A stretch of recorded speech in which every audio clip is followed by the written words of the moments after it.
Sometimes we feel like if we can't fix everything, why start now?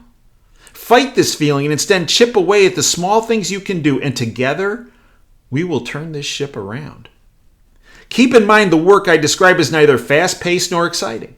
It is slow and tedious.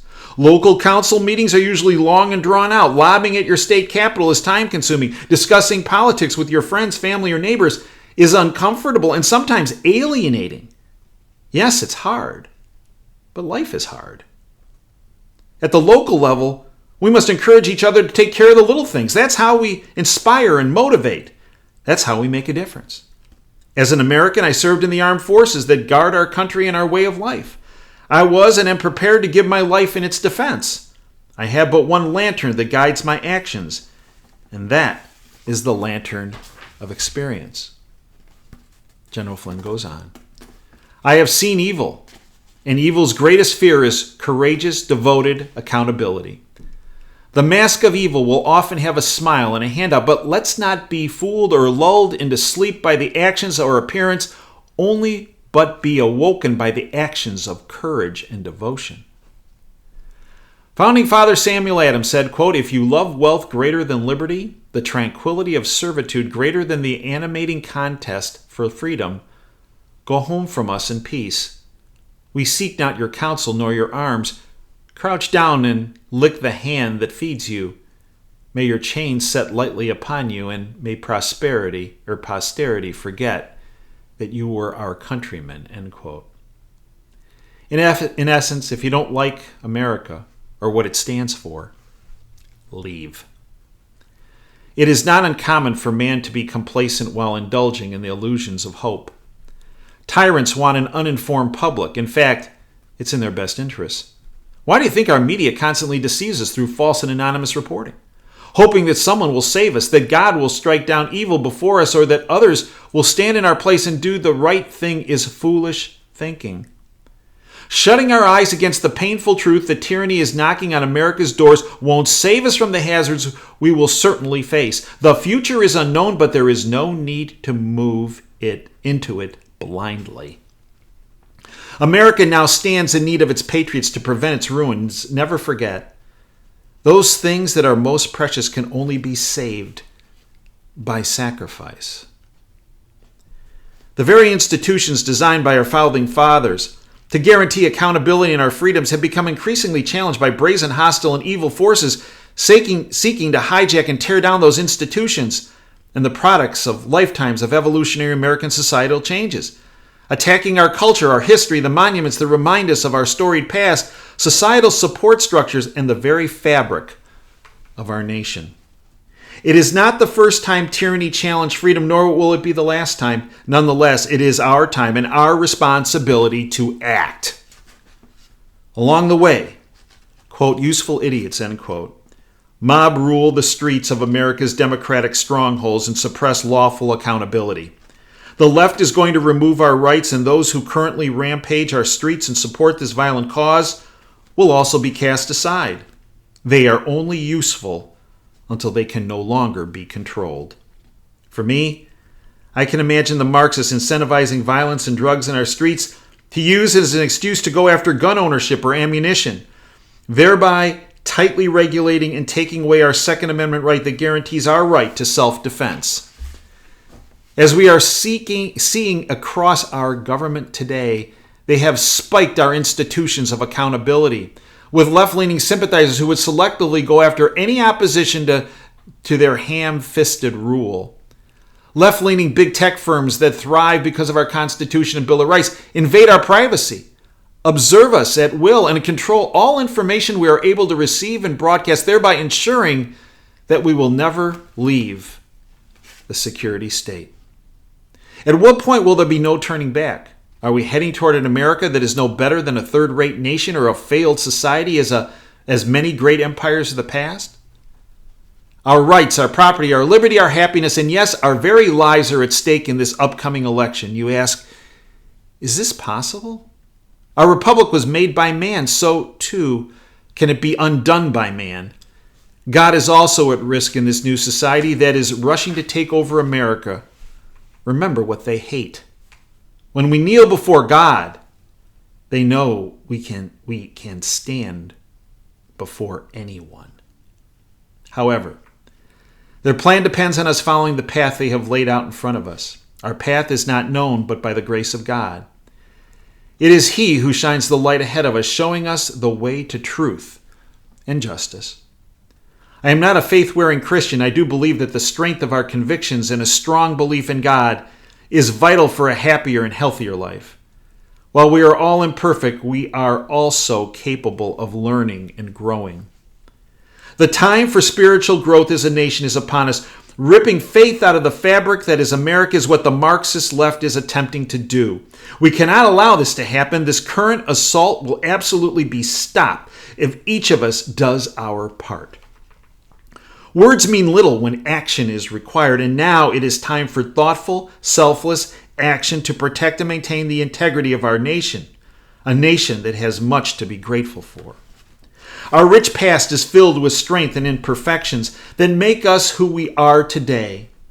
It is a storied past with heroes and villains, adversity, challenge, and the will to overcome. Cherishing this path is the only way we may ensure our children will not repeat the suffering our forefathers endured. Americans in the past have prevailed during the direst of situations: war, civil unrest, tyranny, and challenge from external forces and factions. Now the only way to triumph in the face of evil is to stand up for and hold to account what is rightfully ours by birth, law, and the light from God's grace. General Flynn concludes, we will prevail. We must prevail. Every community leader, those who have yet to step up, now need to take that step and support our country, our communities, our first responders, our faith-based institutions, and our children. Let's do it. Let's retake our shining, hopeful city on the hill. Our future, our children's future, our neighbors, and our republic depend upon each of our actions and efforts to stand up for and realize our American dream today and every day. May God bless America. General Michael Flynn. You will not hear that letter in the bought-off lamestream fake media, because it's a letter directed to you to act, not violently, peacefully.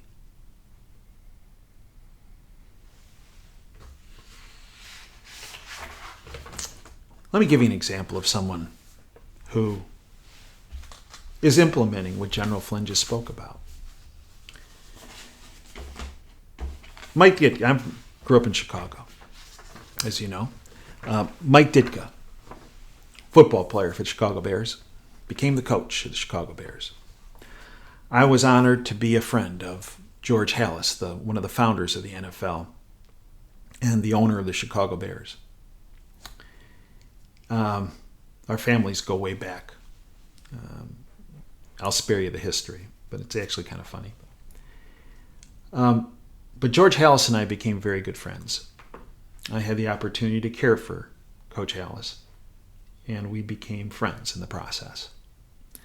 And through my friendship with Coach Halas, I had the opportunity to meet Coach Mike Ditka on several occasions. I will tell you this, Coach Ditka is very different in person than he is in public. Coach Ditka on the sidelines was very animated, very loud, very boisterous, very motivational in person as well, but very calm in person. But Coach Halas loved him. Mike Ditka, when he was a player, actually said some pretty nasty things about Coach Halas. Coach Halas used to say to me, "Hey, you know what Ditka said to me when he was a player?" I go, "Yeah." He goes, "You know what he said? He said, I throw nickels around like they're manhole covers." Well, Coach, you are Czech background like me, and basically we're cheap. So he was right on target, really. And Coach would say, "Yeah, but he didn't have to go public with it." Well, Mike Ditka was a great friend of George Halas. And Coach Hallis, it's public knowledge, died of pancreatic cancer in the mid-'80s. And he stood by his side during that illness. He is really a great man. But Mike Ditka recently had enough for the NFL. And another quick story about Coach Hallis. I was in his room, hospital room, at one point, and a baseball game was coming on, and the national anthem. They were going to start to play the national anthem at the beginning of the game. Now remember, George Hallis is one of the founders of the NFL, and Coach Hallis at the time was ill. He was having very rough course at the time. And he starts to get out of his bed. And I'm like, Coach, what are you doing? He goes, they're going to play the national anthem. I stand for the national anthem. I go, well, Coach, let me help you. No, I'm going to do this on my own. And he stood up out of that bed, put his hand on his heart, and we sang the national anthem together in that hospital room while he watched it on TV at the beginning of the baseball game. So I can tell you with 110% certainty, all this BS going around that's happening in the NFL right now, and has been with Kaepernick about putting a knee down. Let me tell you something. If George Hallis was around, that wouldn't be happening. There is a 100% chance that would not be happening. Anyone who did that, he'd tell them to get the hell out of the country. Well, it just so happens that George Hallis's friend, Mike Ditka, said exactly that recently. Just as General Flynn said, if you don't like it, leave. Mike Ditka tells NFL players, if you can't respect this country, get the hell out of it, end quote. This from Newsmax. This year's NFL season seems to be more about social justice and COVID precautions instead of, playing football. It appears that legendary coach Mike Ditka agrees. Ditka this week spoke about the state of the NFL, offering up a scathing critique of how he believes that the league has lost its way. Mike Ditka stated, quote, "Football's football. It's not a complicated thing. You're playing the game. You're enjoying the game. You don't like the game? Get out of it. It's not for protesting one way or the other. What color you are, what you think, this or that. You play football, that's it." He went on. "You ought to get down on your hands and knees and thank God every day that you can make the kind of money that you can make playing football or playing any sport. I would tell those players, go to another country and play football there. You don't have to come out. You don't have to come out if you go to another country. You can't, because the game's only played in this country. If you can't respect this country, get the hell out." End quote. And that's exactly what George S. Hallis, one of the founders of the NFL, would say. Only I think he'd say it a lot louder than that. Last week I gave you a quote from my mom, the history teacher, that she drilled into me over many years' time. Quote, "Evil only has power if you become fearful. Always, always stand strong and take action." End quote. Ruth Janda. It's a very similar message that General Flynn presented to you and every American in that letter. And it's exactly what Mike Ditka showed. Stand strong and take action. Our country, our future, our freedoms and our liberties are on the line. On the line. That's not hyperbole. Sitting on the couch, being mute, wearing a mask is not going to get it done. You need to network information, the truth that we provide on this platform, to your friends, families, neighbors, co-workers,